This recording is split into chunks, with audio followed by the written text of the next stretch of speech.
మనమందరం అనుకుంటాం crude oil నుండి పెట్రోల్ మాత్రమే తయారవుతుందని, కానీ నిజానికి క్రూడ్ ఆయిల్ నుండి 10కి పైగా ప్రొడక్ట్స్ తయారవుతున్న విషయం మీకు తెలుసా?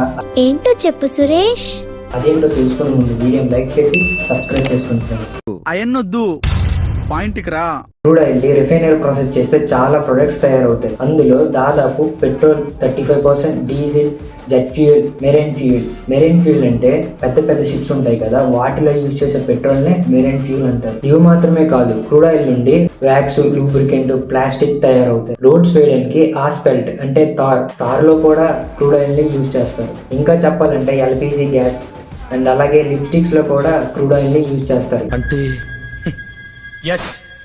ఎస్, మీరు విన్నది నిజమే. అలాగే మెడిసిన్స్ లాంటి ప్రొడక్ట్ లో కూడా క్రూడ్ ఆయిల్ అనేది ఇంపార్టెంట్ రోల్ ప్లే చేస్తుంది. అలాగే మనం డైలీ యూజ్ చేసే ప్రొడక్ట్స్ కి క్రూడ్ ఆయిల్ అనేది ఒక ఇంపార్టెంట్ సోర్సెస్ గా యూజ్ అవుతుంది. ఇలాంటి ఇంట్రెస్టింగ్ ఫ్యాక్ట్స్ మీకు నచ్చితే లైక్ చేయండి, షేర్ చేయండి. ఇలాంటి వీడియోస్ కోసం మన ఛానల్ ని సబ్స్క్రైబ్ చేసుకోండి ఫ్రెండ్స్.